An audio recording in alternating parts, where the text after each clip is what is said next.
না, জামাতের কোন ইমাম ইমামতি করতে পারবে না। মসজিদের ইমাম এবং মুয়াজ্জিন দুইজনই তারা তালা মেরেছে। কালকে জুম্মার নামাজ পড়তে পারেনি মানুষ, মসজিদে পড়তে মাঠে পড়েছে। এবং আমি আজকে বলতে চাই, আমার দলের সিদ্ধান্ত, দল যেটা সিদ্ধান্ত দিবেন সেই সিদ্ধান্তের সাথে আমি 100% একমত। সেটা আমি যদি পছন্দ নাও করি, আমার মতের সাথে নাও মেলে, তো আমি আজকে বলবো আর কোথাও না হলেও আজকের মতো বলতেছি, ভবিষ্যতে পরে আটঘরিয়ার কোন মসজিদে জামাতের কোন ইমাম কোন মুয়াজ্জিন আযান দিতে পারবে না, জামাতের কোন ইমাম ইমামতি করতে পারবে না। এটা পরিষ্কার ঘোষণা। যেখানে যাবেন আগামী জুম্মায় প্রতিবাদ করবেন। জামাত ইসলামের কোন লোক তারা মিথ্যা কথা বলে, এদের বিরুদ্ধে নামাজ হয় না, এদের বিরুদ্ধে নামাজ হয় না। এবং এরা কত মুনাফেক এবং কত এরা যে বাজার মসজিদের তালা মেরে চলে গেছে, মানে ওরা তো অন্যায়কারী। এবং মসজিদের ইমাম এবং মুয়াজ্জিন দুইজনই তারা তালা মেরে চলে। কালকে জুম্মার নামাজ পড়তে পারেনি মানুষ, মসজিদে পড়তে মাঠে পড়েছে। আপনি চিন্তা করতে পারেন। এর প্রতিবাদে আমি বলবো, আটঘরিয়ার মানুষকে আমি বলবো, সচেতন মানুষকে বলবো, সাধারণ মানুষকে আহ্বান জানাবো, এই জামাত শিবিরদের বিরুদ্ধে রুখে দাঁড়ান। এটা স্বাধীনতা বিরোধী, এরা এরা এরা রক্তকাটা গ্রুপ, এরা বাংলাদেশ স্বাধীনতা বিশ্বাস করে না, এরা 52 সালের ভাষা আন্দোলনকে বিশ্বাস করে না, ওরা শহীদ মেরা যায় না, ওরা জাতির স্মৃতিসৌধে যায় না, এবং ওরা বাংলাদেশ স্বাধীনতা স্বীকার করে না।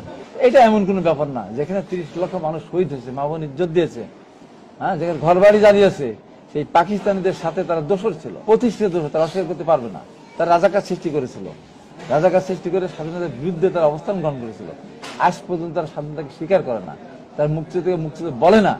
তাই আমি দেশবাসীকে জানাবো, এই স্বাধীনতা বিরোধী, এই রাজাকার, এই রক্তকাটা, এই সন্ত্রাসী, হত্যাকারী, খুনি এবং ধর্ম নিয়ে যারা মিথ্যাচার করে, এই আমার আটঘরের মাটিতে যেটা দেখলাম, কোরআন শরীফ নিজেরা বলে, কত বড় নৃশংস হায়না হলে এবং ধর্মের প্রতি তাদের কোনো অশ্রদ্ধা থাকলে নিজেরা কোরআন পুড়িয়ে, এই কোরআন নিয়ে কালকে মিছিল করে সারা বিশ্বব্যাপী দেখাতে চেয়েছে যে এখানে এই বিএনপি লোকেরা কোরআন পুড়িয়েছে। মনে করেছে আওয়ামী ফ্যাসিস্ট বিদায় হয়েছে, রাষ্ট্রের ক্ষমতা এসেছে।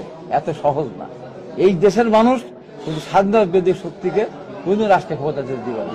এবং এরা মৌলবাদী, এরা শুধু নিজেরটা ছাড়া বাইরের কোনটা বোঝে না। এরা নিজেদেরকে প্রতিষ্ঠিত করার জন্য মিথ্যা কথা বলতে এদের এতটুকু বাধে না।